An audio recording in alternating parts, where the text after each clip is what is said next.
So, good evening, everyone.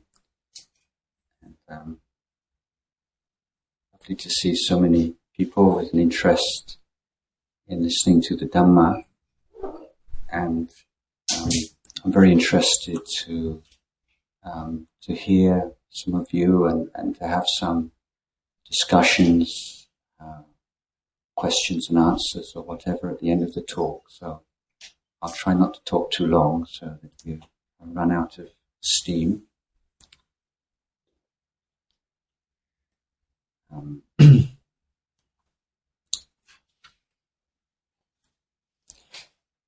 At the age of 17, I took what I told my parents somewhat disingenuously was to be a gap year before university.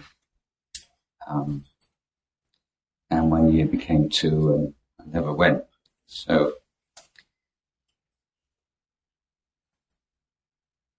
I went to India.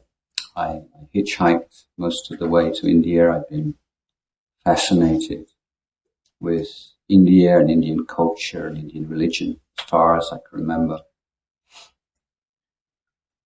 And I particularly remember one morning, it's been January 1976, and I was standing by the side of a road somewhere. A gentleman came up to me. I imagined he was a civil servant. And he said to me, "Good morning. What is your country?" So I said, "England." "And what is your concept of Godhead?" I just thought that was so wonderful. That someone who just you'd never met before would just come up to you in the middle of the road and ask what my concept of Godhead was. Of course, being just 18 years old, so he didn't have a particularly sophisticated concept of ultimate reality, and it seemed to me that he was more interested in telling me his concept than of listening to mine anyway. So I said, "Please."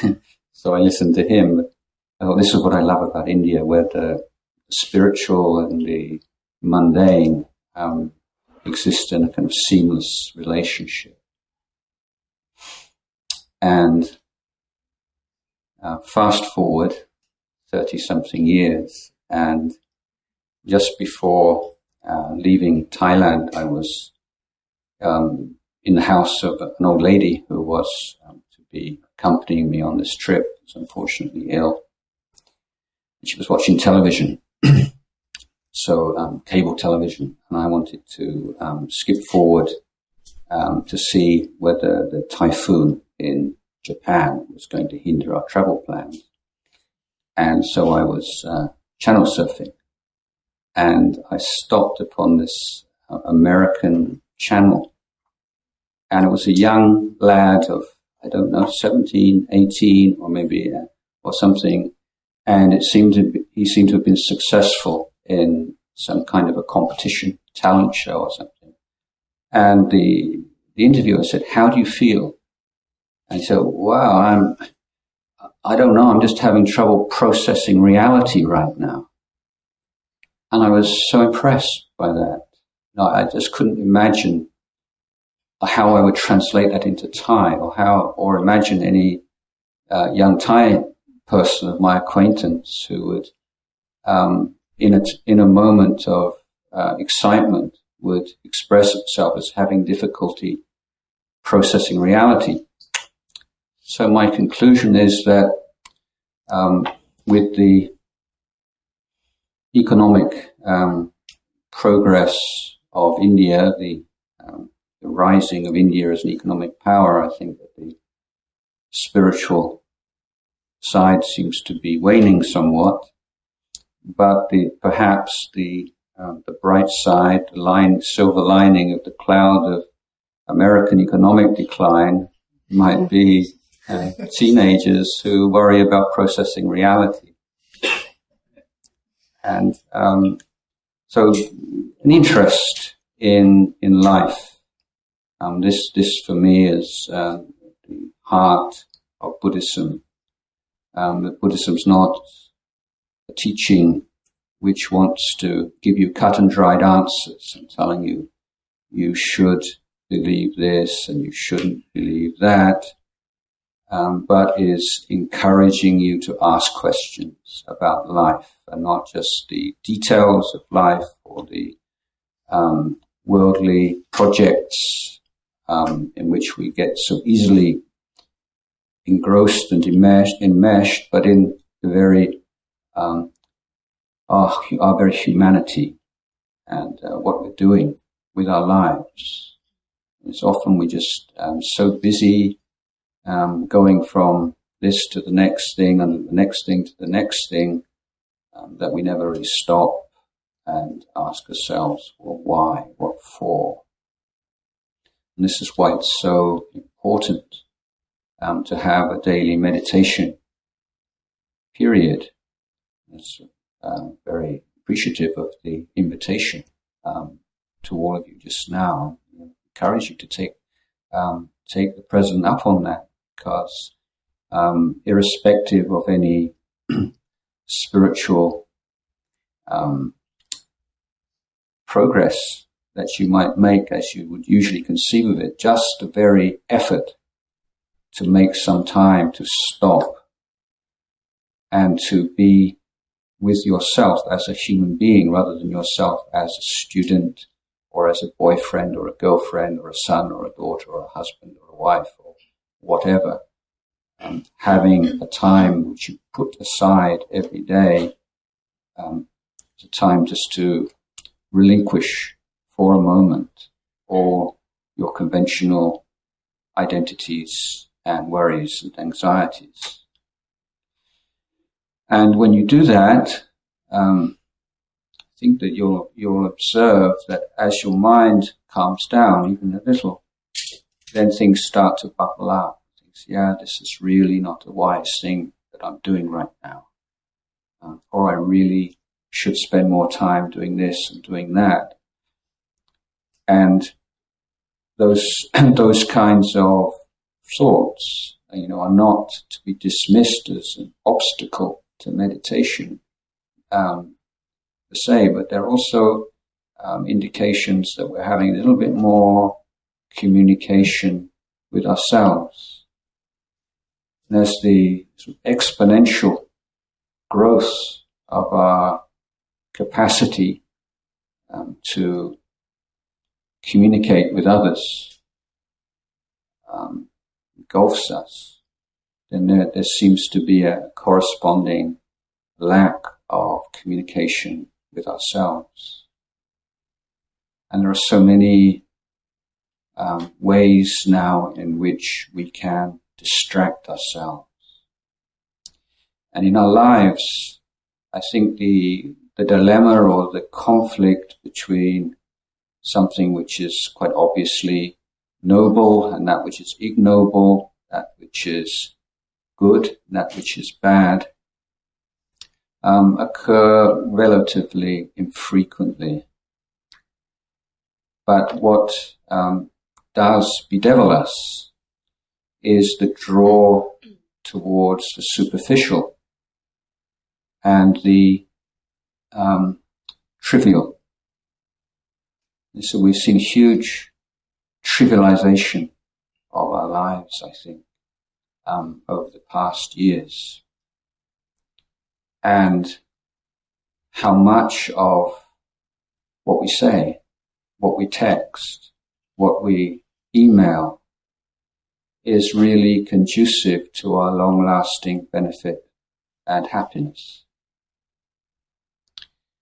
The Buddhist teachings are encapsulated in a very simple phrase which features in most Buddhist ceremonies. And the phrase is, for the welfare, for the happiness and for the welfare of all sentient beings for all of time. Or we could say, sustainably for the sustainable happiness and welfare of self and others. The Buddha is pointing to the need for us to give attention both to the outer and the inner, but also to be creating happiness and welfare of others, in the families, the community, in the society in which we live. The transmission of Buddhism to the West has been one in which the meditation techniques have been emphasized, and quite understandably so, in that skillful means of training, educating, cultivating the mind have been pretty well discarded in Western culture, or completely neglected, particularly in the Protestant cultures. So it's quite natural, and I myself and many of my fellow monks came to Buddhism through this interest in training the mind. But to consider Buddhism as a solipsistic, internal, individual project is to seriously misrepresent the Buddha's teachings.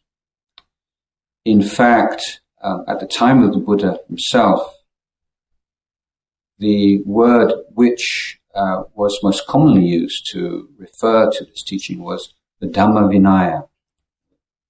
So the Dhamma is all those teachings focused on inner development.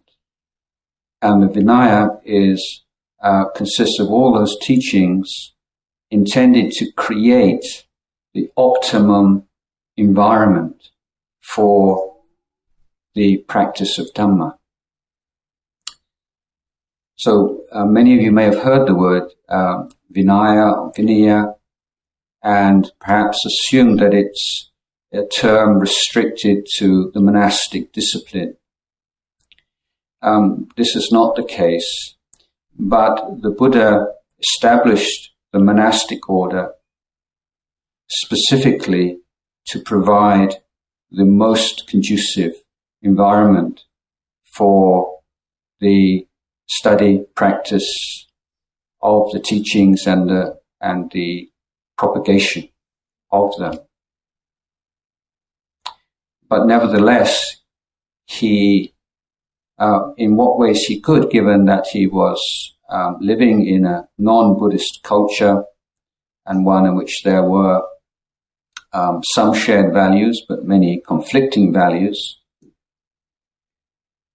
he laid down precepts or suggested precepts and conventions in the world in such a way as to enhance or support practice of Dhamma as much as possible.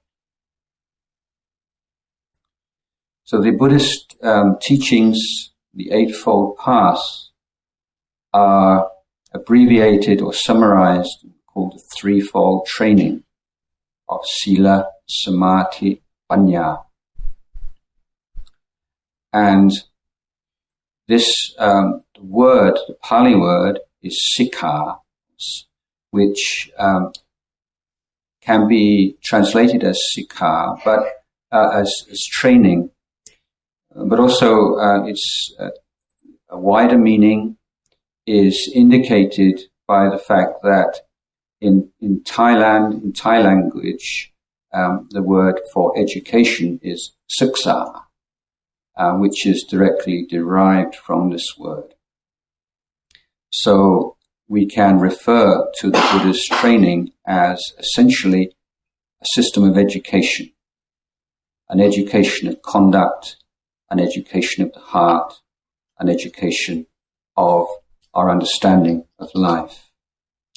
And this is not a step-by-step education or training, but it is an organic or holistic system. That is to say, the training of sila, or for want of a better word, morality, then the training of the heart and the training of understanding is supportive or is standing behind it. So it's in that particular area of life.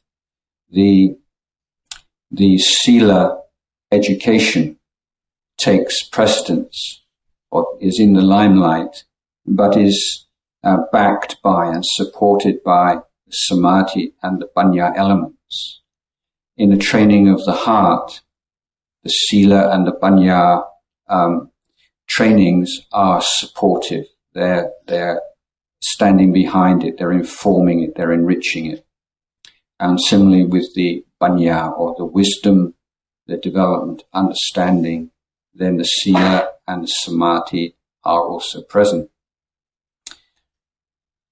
To illustrate this, I would like to expand upon the training of sila. Sila, or morality, in Buddhism is not conceived of a number of commandments. The word, the Pali formula, which some of you may have chanted yourself or have heard chanted in the precept-taking ceremonies, like Panatipata, Verapmani, Sikkhapadang, Samadhiyami. First precept to refrain from taking life, from harming and hurting others. The last two words, Sikkhapadang, so it's a pada, means a subject of or area of education. Samadhiyami means to undertake. So translation is that there is, I voluntarily undertake the education of my conduct with regard to other living beings. I undertake the education, the training to refrain from hurting and harming. So there's no reward and punishment, there's no carrot and stick here. It's important, it can only be sila if this training is undertaken voluntarily. So if you refrain from hurting others, killing others, well, wonderful, that's an admirable thing to do. But if you're only refraining from hurting others because you're afraid of the reaction of those around you, or perhaps of being punished or going to prison, or even going to hell after you die, then it's not sila. That's not Buddhist morality, because it lacks this essential feature of commitment, voluntary commitment. So the wisdom element here is that you have to see the suffering for oneself and for others inherent in harming others, and the value and the nobility and the beauty of refraining from harming and hurting. And similarly with the other precepts. Now, not only do these precepts have to be taken on voluntarily, but they also have one's attitude towards them has to be protected from gaining ideas or any sense of self-aggrandizement, or perhaps a desire or hope that by leading a moral life, then after death we'll go to a heaven realm. That's not to say that keeping the precepts will not lead to rebirth in the heaven realm, but that the desire for that result tarnishes precept, the keeping of the precepts. There is also a very memorable discourse in which the Buddha said, if you keep precepts purely, and on the basis of your moral purity, you consider yourself superior to someone who doesn't keep most moral precepts, your sila is thereby impure. So being proud of purity is impurity.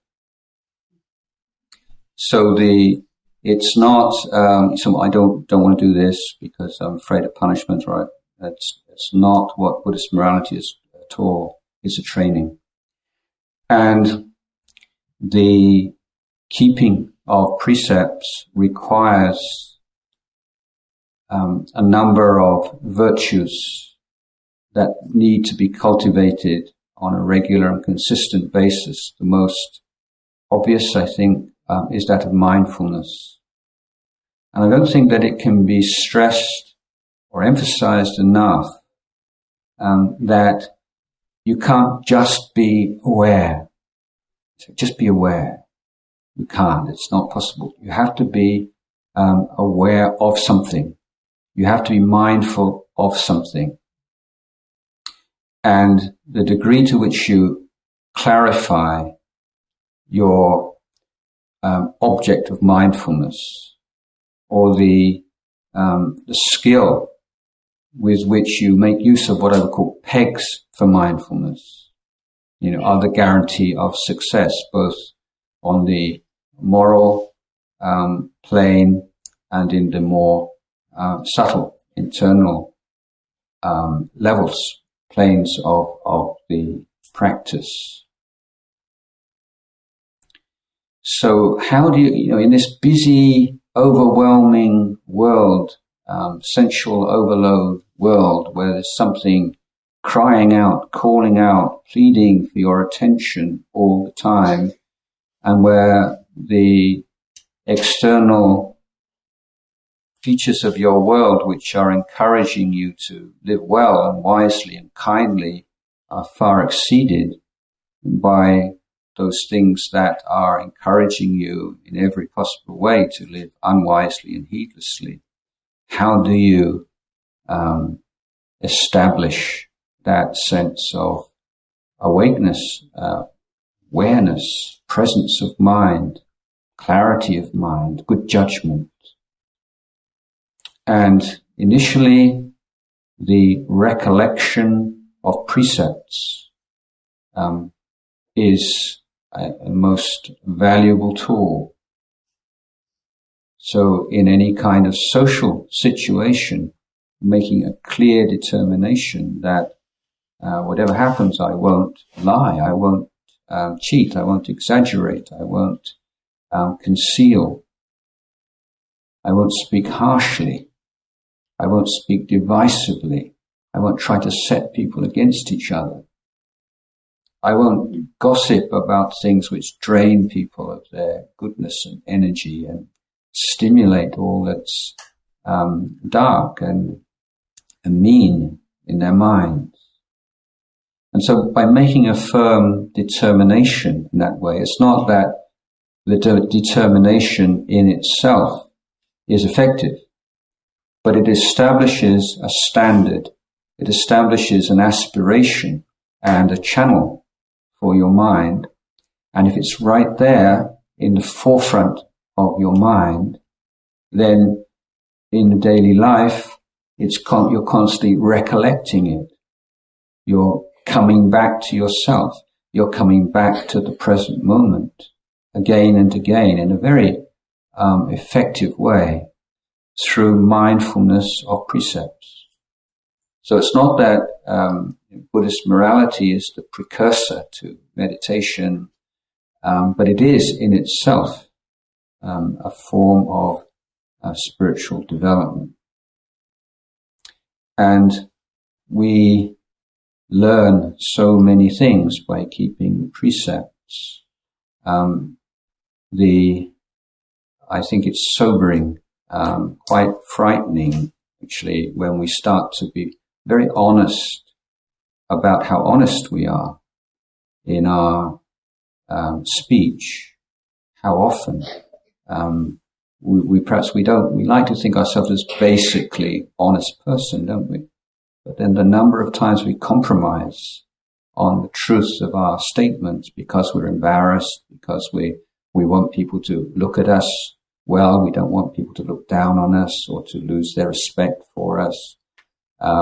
We want something from somebody. I'm afraid if we tell the truth, we won't get that thing that we want, whether it's a material thing or some kind of mental reinforcement.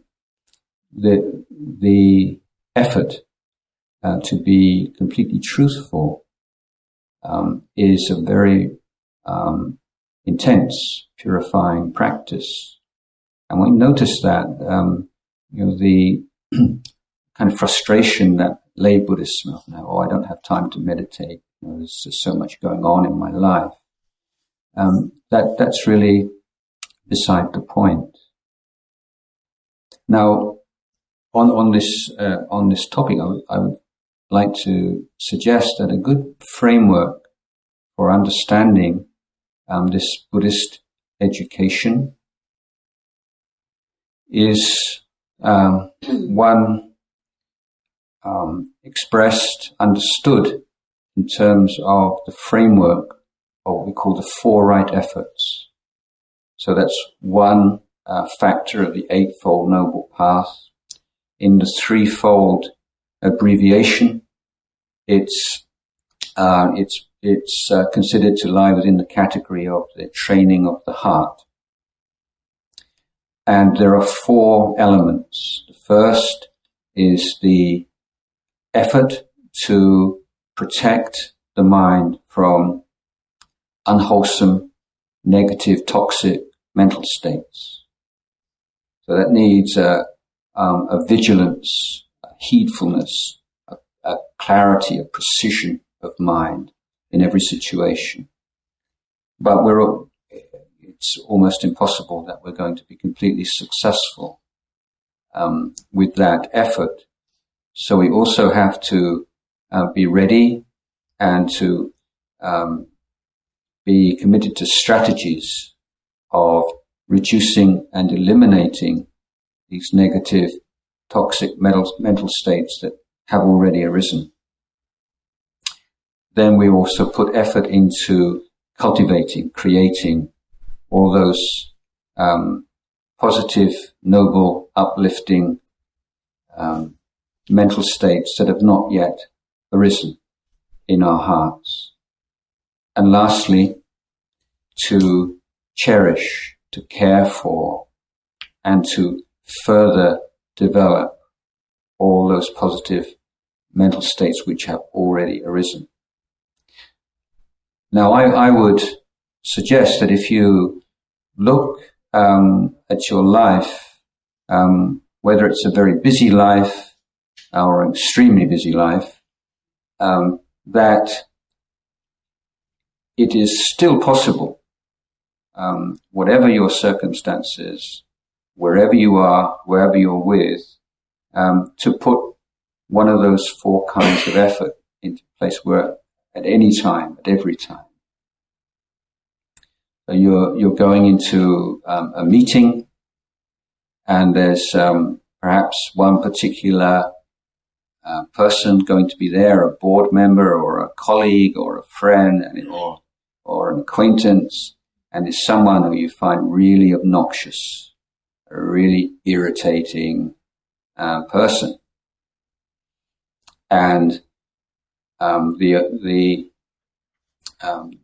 natural kind of feeling that arises, oh no, today I've got to go into a meeting and I've got to sit through so-and-so and put up with the things he or she says and does, and you just feel drained and depressed and fed up before you even get into the room. But with this attitude, you say, okay, what's my practice today? What usually happens in this kind of situation? Well, I get irritated by this irritating person. That's what happens. And so you say, well, my intention today, my spiritual practice today is to protect my mind and not allow myself to be irritated by this irritating person, because it's not fixed and inevitable. Now, in the physical sphere, if a totally immoral or amoral monster was to put a human being, I'm speaking figuratively here, was to put his hand into a fire, his hand would burn. If any of you were to put your hand into the fire, it would burn. If a fully enlightened Buddhist master was to put his hand in fire, it would burn. Because this is the nature of fire, the nature of human skin. It's like this. And so we could say that whenever the human hand comes into contact with flame, it will burn. But we can't say that whenever the human mind comes into the presence of or into an irritating person, it becomes irritated. It's not fixed, is it? We can see this simple matter of observation, that the degree to which we become irritated or angry or jealous or anxious or whatever is not fixed. It's not the same level of intensity every time. There are so many other factors which come into play. We might, one day we might be in a really good mood for some reason, and the person perhaps seems a little bit comical, or, we just don't worry about it too much because we're in such a good mood. On another day, we might be in a really bad mood or feel really insecure. Someone's just criticized us unfairly or demeaned us in some way, and so we're already very sensitive, and this time this person's words are especially irritating. And then we notice that just as our own response varies through the influence of various causes and conditions, then different people have different reactions. And that some people can be in the presence of this but not be irritated by them at all, may find them quite kind of lovable, eccentric. Here he goes again, isn't he cute when he starts behaving like that? So a lot of Buddhist practice in this way is observation, learning to observe what's going on and what's going on in your heart, and to see that there's no fixed connection between an external trigger and an internal mental state. These things are conditions. They're not the cause. The cause of any human suffering always lies with ignorance of the way things are and its attendant craving to get, to have, to become, craving to get rid of. So we can see this in our daily life, and we say, you look sad, what's wrong? Today so-and-so just made me so upset, or I'm so hurt by what somebody said. Somebody abused me, or today I met someone who showed racial prejudice towards me, or so on. And so this is why I feel this way. But in actual fact, that's not the case. I mean, that was a condition. It was something which invited anger, invited hurt, invited fear, invited anxiety. But there has to be, you have to receive the invitation. There has to be something coming from you together with the external trigger. So this is not a teaching saying it's all inside, you just make your heart peaceful and calm and wise and everything will be all right. No, it's recognizing the influence of external conditions and being able to let go of any negative reaction doesn't mean that it doesn't, that's all right. If somebody is to treat you badly just because you have a black skin or a yellow skin or a white skin or a pink skin, your first job is not to suffer because of that. But secondly, next thing is you need to report that person or you need to do something about it. So equanimity is not the goal, but it's the path. Wise action, which leads to this sustainable happiness and welfare for self and others, always grows from equanimity. And we don't have this idea of righteous indignation, or you have to hold on to your anger, otherwise you just don't want to do anything. I think that's a mistaken idea and leads to a lot of unnecessary confusion and suffering. But the mind which is equanimous and bright and clear and alert is the mind that has a very clear and unbiased discrimination of what should be done right now, what needs to be left for a while, what should be spoken, what should be left unspoken, what should be said and done, not said and done.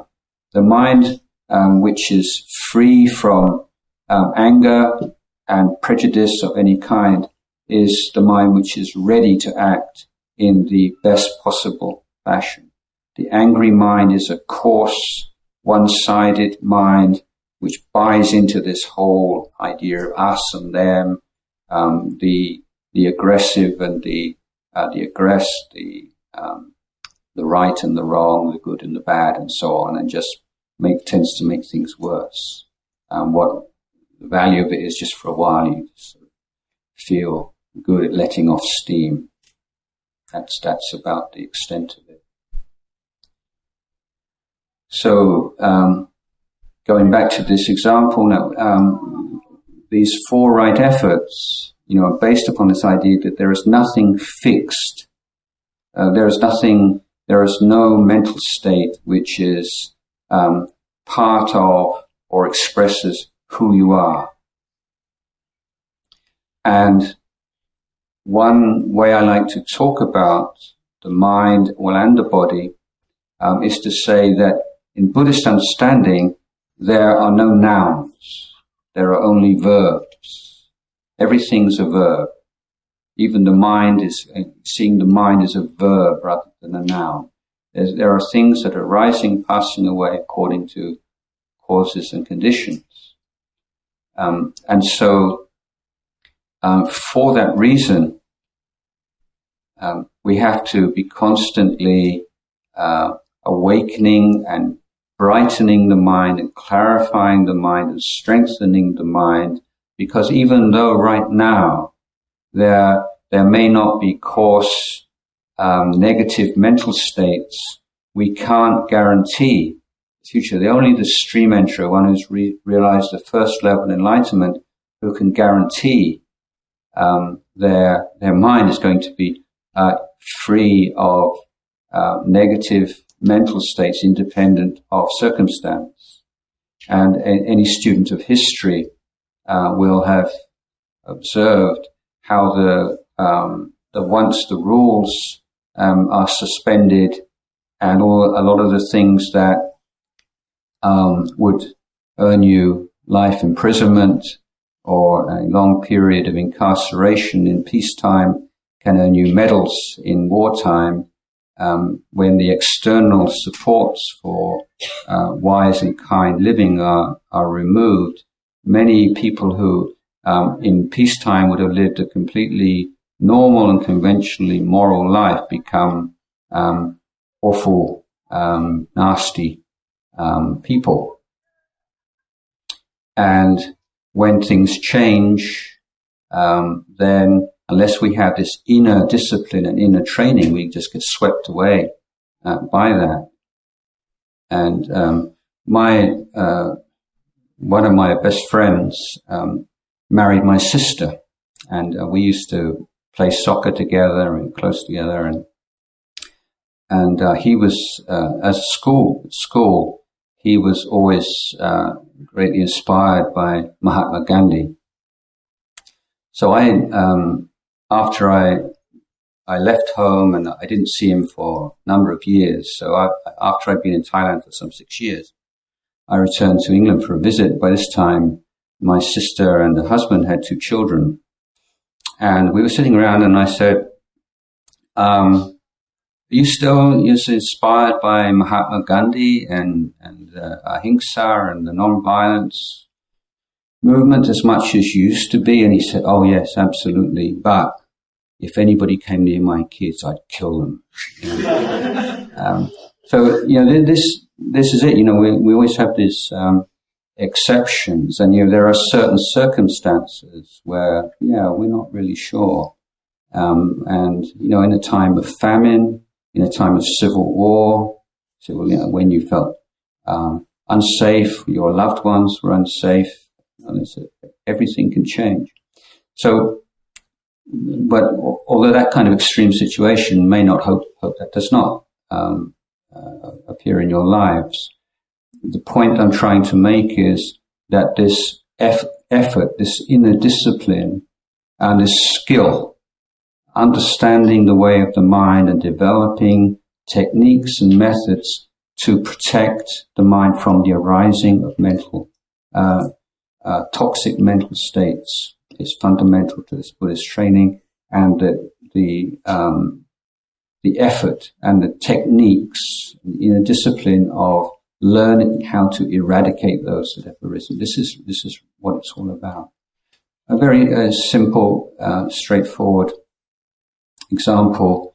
One of the antidotes for anger and aggression is loving kindness, and people can get a little bit sort of discouraged with this. It's all right to have, you feel loving kindness for all sentient beings, all the universe, and I love everybody, except for him, except for, and it's usually someone in the same house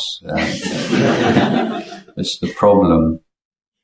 And, or, you meet somebody and you said, I know you're supposed to have metta and loving kindness, but this guy is just so obnoxious. I just can't do it.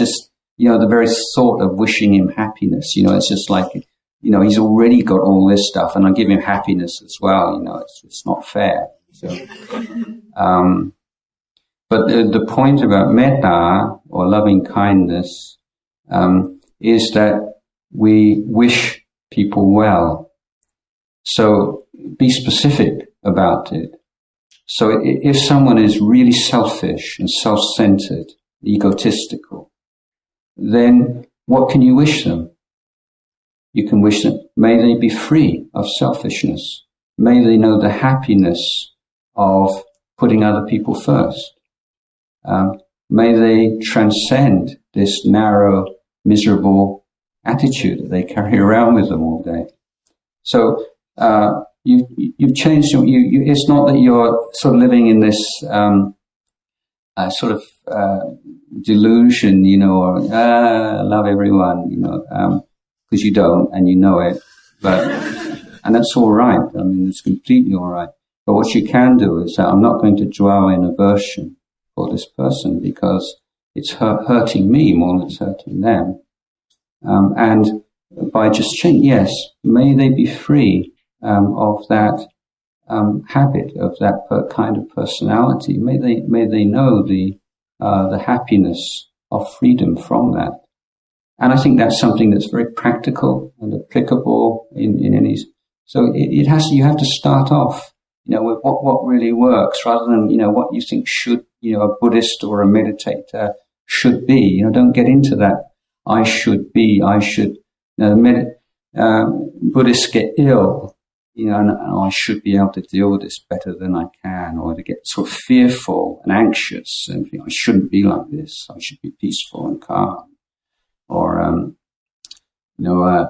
oh, it hurts. I'd like pain medication, but that would be sort of letting the side down because meditators have to be tough and deal with pain. So this isn't some kind of macho show for other people. You don't have to be anything very special. You just be honest with yourself and learn from experience. And so, like in daily life, I was saying the other day, like walking through an airport or on a busy road, just do this loving kindness meditation, but very, very specific. You see someone who looks really kind of, tense, and may they be free from stress and tension. You see someone who's very overweight. You say, may they be free of any suffering because of their weight. And try to think up something kind and specific for people that you pass by. And rather than feeling stressed out, you can really feel very, very good and peaceful. But taking one step at a time, and so just as constant making this effort, we're not safe from negative mental states. It's easier for the mind to go downstream than it is to go upstream. But also, there is no beautiful, noble mental state which cannot be cultivated within your heart. This is the teaching of the Buddha. Sometimes we put up spiritual teachers on a pedestal. They're so wonderful and peaceful and holy and wise. But these teachers are just vessels. When you say, I feel so much devotion, or inspiration with, let's say, the Dalai Lama, for instance. But what is it really? What's really going on there? And what we're really inspired with are the compassion, kindness, forgiveness, integrity, and so on that we see within him. He's someone who embodies these qualities, makes them real to us, and inspires it. We're inspired by those qualities that we see within him rather than the Dalai Lama himself. And same with any teacher. And there's not one single virtuous quality embodied by the Dalai Lama or by any great teacher which cannot appear and grow and thrive within any one of us, man or woman, young or old. And so we have this effort to cultivate the good and the kind and to cultivate patience and kindness and compassion and mindfulness and inner peace. It's difficult, very difficult, but it's worth it. I don't know of any great monk or nun, any great teacher who would look back on a lifetime of effort and said, "Oh, what a waste of time. I wish it wasn't, what a disappointment." Far from it. I think there's very few people who don't experience that sometime in their career, but spiritual teachers don't. Yeah, every single breath, every single drop of sweat was worth it, because you can see how it truly leads to one's own welfare and happiness, and also the ability to create and stimulate happiness and welfare in others on a sustainable basis. So these beautiful qualities are risen, and we can't take them for granted, because if we don't look after them, they can disappear.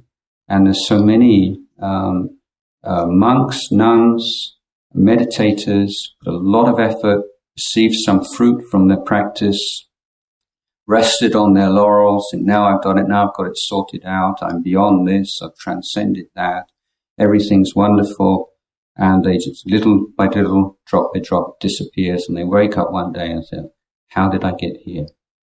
Where did that all disappear to? And this is very common in spiritual life. Overestimation of one's attainment, and lack of interest and commitment to caring for and furthering one's spiritual attainments. These are perpetual themes in Buddhist history, and I'm sure in the history of any spiritual tradition. The Buddha himself asked about his practice directly prior to his enlightenment. Said there were two qualities which he felt were most instrumental in his enlightenment. One was unremitting, steady practice in all postures. And secondly, perhaps surprisingly, discontent with the attainments his realizations that he was already enjoying. So the Buddha, without a teacher, without a framework, an external framework, without anyone encouraging him, still had within him this pushing onwards and onwards and onwards, never taking anything for granted. So these are there's some of the reflections that I would like to share with you today, and the ability to be mindful, to be aware, and to be awake, and to be wise in daily life is greatly supported, enhanced by daily meditation practice, but also putting forth effort in every posture and every situation. And when we do have time to meditate, then meditate. And you don't have to do it for, it's not a big thing. Just before, during the meditation, I was saying, look at it as enjoyment. So, you say, I'm going to go and meditate for half an hour, I'm going to concentrate on it. It's like kind of like a bit of a burden, you're already sort of shy or shan't, I could do something else. Maybe I'll just go and lie down or go and send a message to somebody.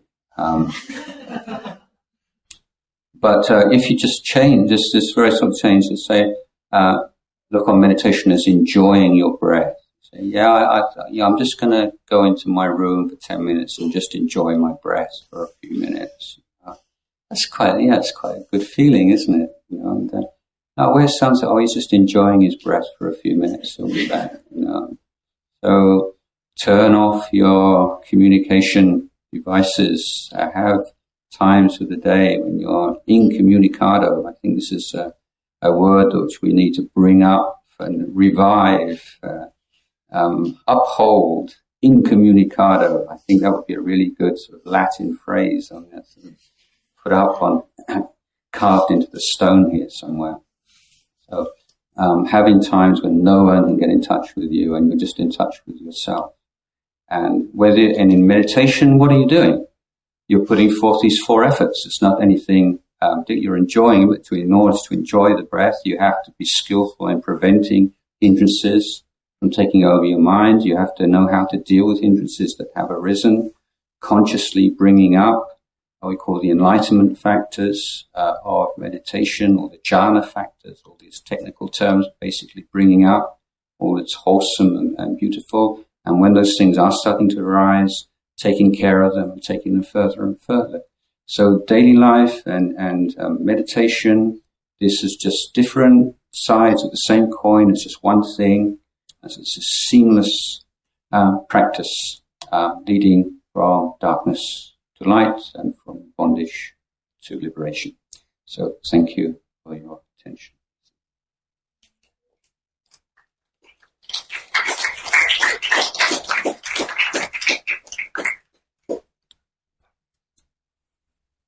So, don't know if you need to, anyone who needs to stretch their legs. Otherwise, I'm happy to answer any questions or listen to anyone's ideas. I have a daughter who's about to be 4, and one thing we've incorporated into our morning routine and evening routine is 1-minute meditations. And so what I've asked her to do is just sit still and try to be quiet for 1 minute, which is difficult.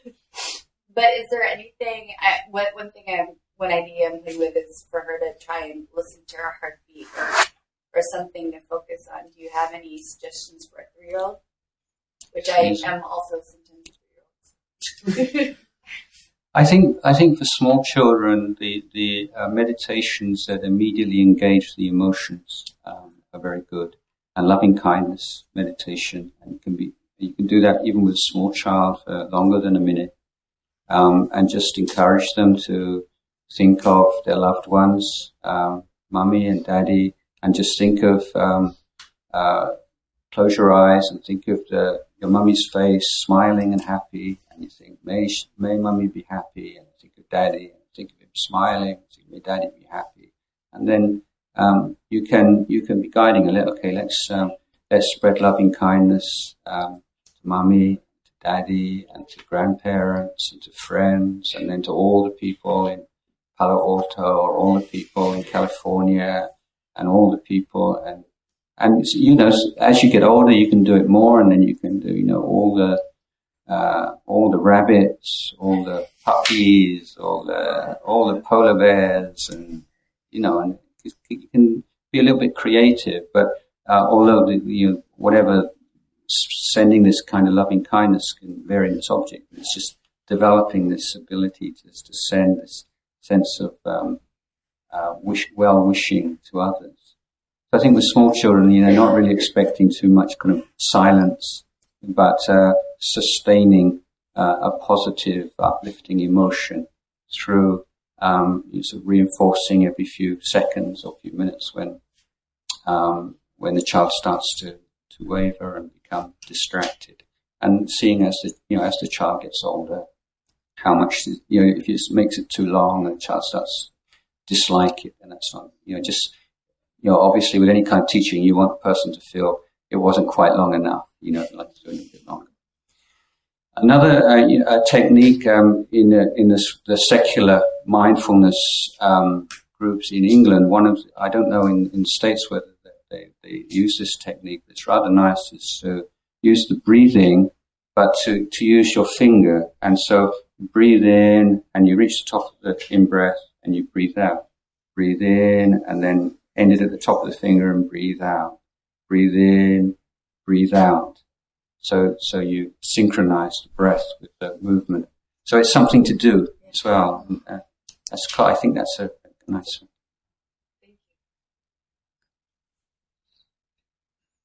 Often when we talk about mindfulness, the word translates from the Buddhist to the English, not an exact translation. Often people think of thought patterns and training the brain, but from what you're saying and what I've heard from many Buddhist teachers, it's really understanding and being present with feelings, emotions, everything. It's not just like the abstractions of the brain and thought patterns. Could you please comment on that? Well, sati, this is the term sati, means recollection, and in its particular function or expression is dependent upon the object of sati. So if the object is in the past, it would be probably most effectively translated as memory or just ordinary recollection. You said, well, what did we talk about just now when we were having a cup of tea? And you bring that to mind. That's sati. That's recollection. And the Venerable Ananda was the monk declared by the Buddha to be foremost in sati, which is surprising in that he wasn't an arahant. He wasn't a fully enlightened. He was a stream enterer at the time of the Buddha's death.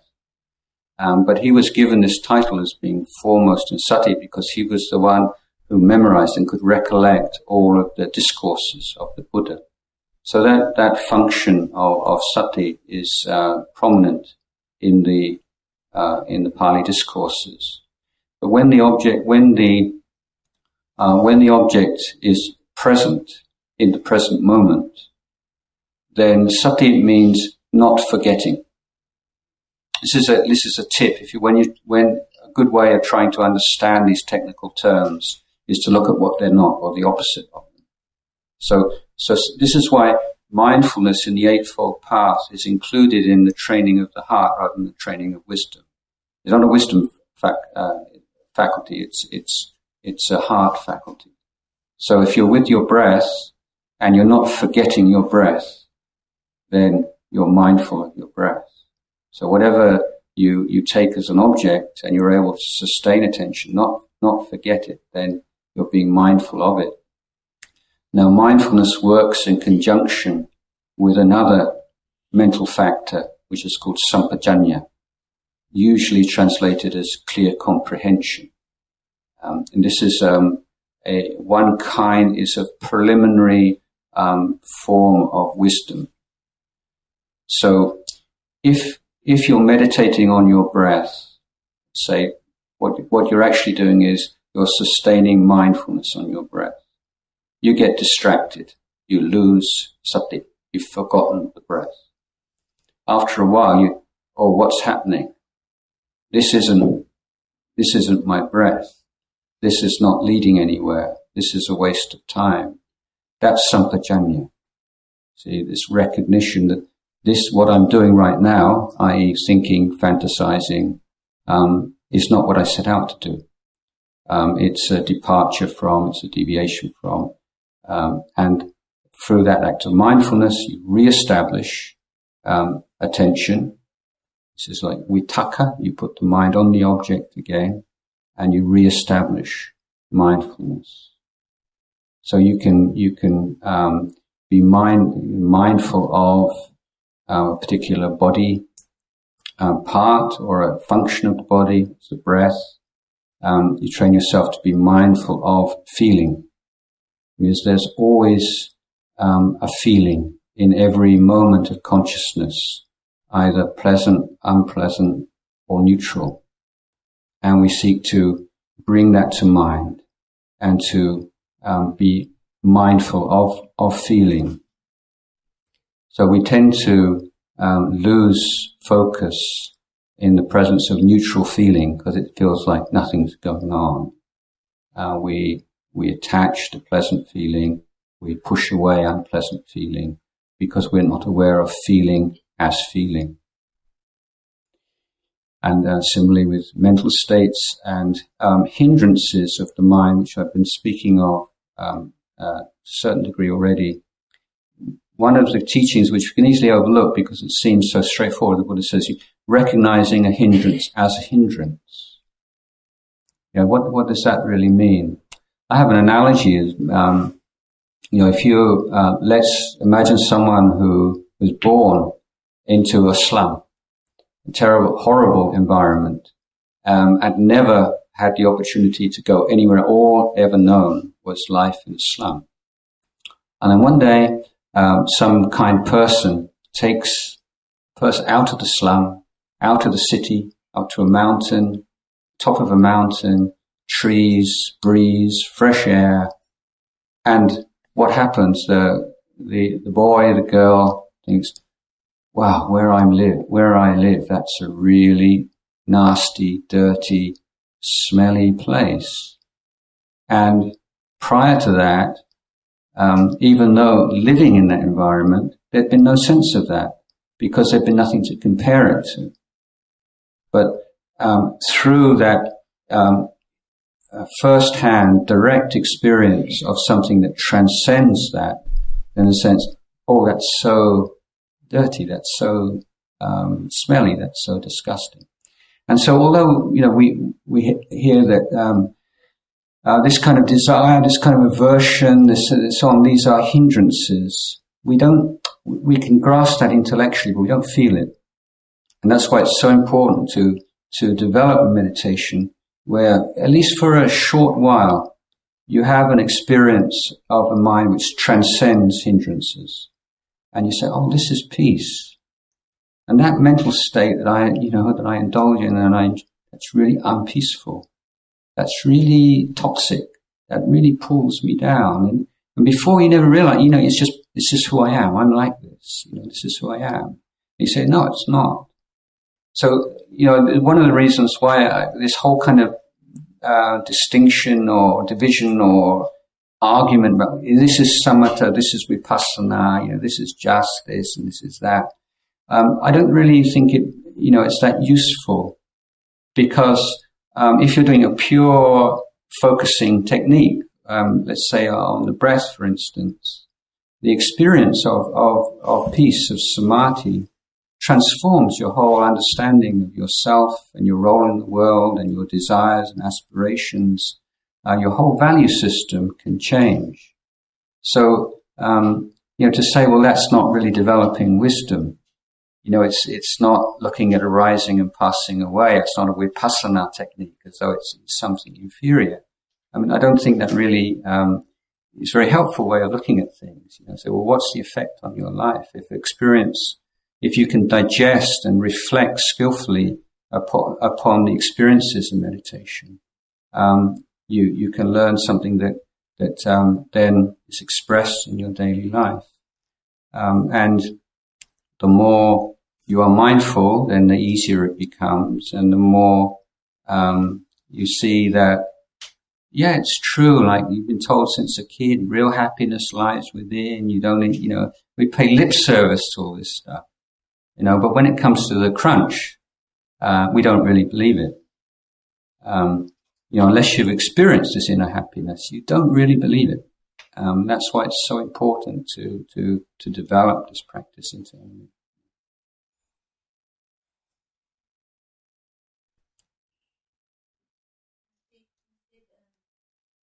Training of the heart is Hila and poem wisdom. So what is training of the head? Is there separation, training of the heart and training of the head? In most Asian languages, certainly in Pali, Sanskrit, and in Thai, Chinese, as far as I know, we just have one word, is jit or jitta.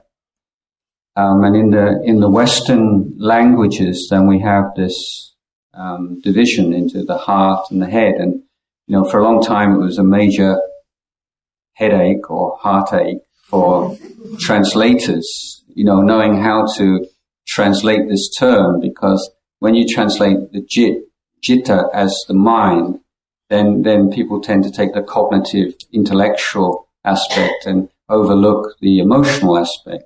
And when you translate it as the heart, then people assume that you're excluding the intellectual side.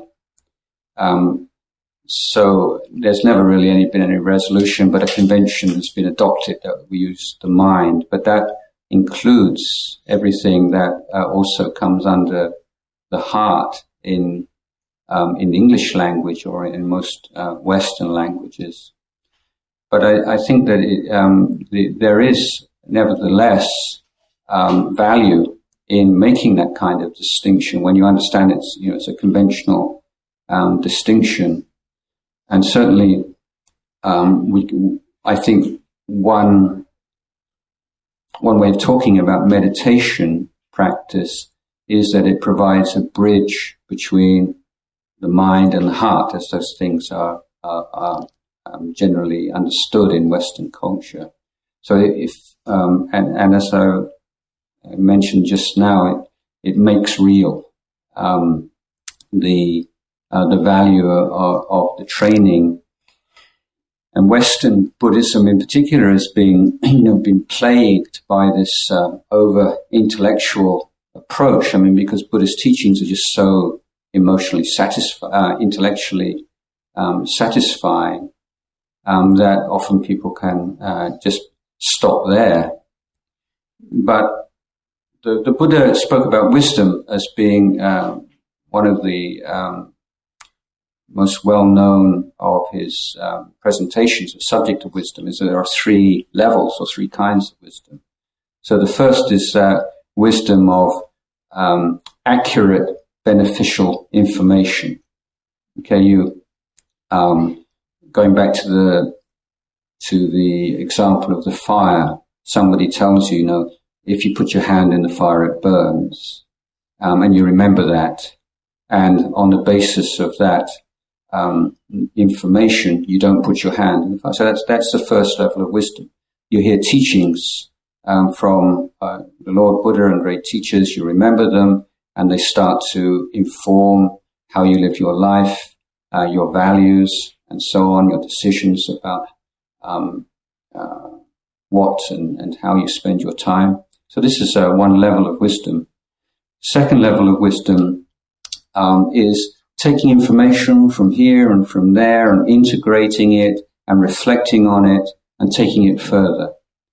So these first two kinds of wisdom are what form basis of most education systems. The third kind of wisdom is called bhavanamaya panya. And this is the wisdom that comes through meditation, and when the ability to take the mind beyond the thought world. And having a new dimension of experience, a perspective on thinking. And when the mind stops thinking, but is at the same time intensely bright, alert, alive, then a new kind of wisdom, and a wisdom which effects radical changes in your life, appears. So we can hear a Buddhist monk says, look, we're all going to be separated from everyone we love. Okay, I don't think anyone can quarrel with that, can they? Think of anyone either you're going to die before they do, or they're going to die before you do. There's no other alternative. Oh well, I guess you could die together in a plane crash or something, but let's not go into that. But you got you got the gist.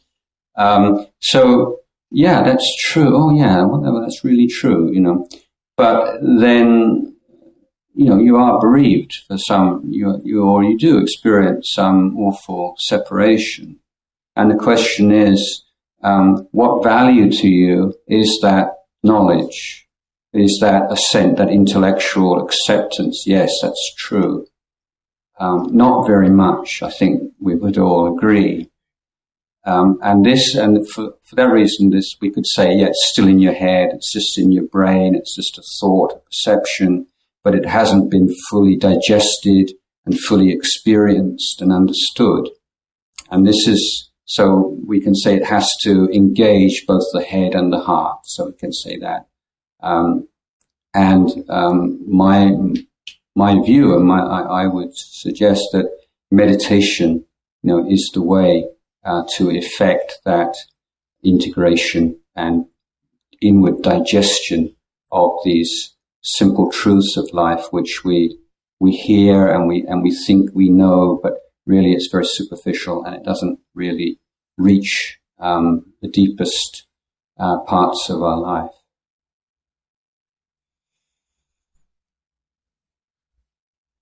I think since it's already 8:40, if there's no more question, I would like to conclude the event. So, on behalf of Thai Students Association at Stanford, I would like to sincerely thank Venerable Ajahn Jayasaro for sparing your time to come and visit us at Stanford and taking your time to teach us Dhamma. We believe that we would like to, we of course will teach what, we'll learn what you have taught us and then make more efforts to be aware of the factors that could affect our mind.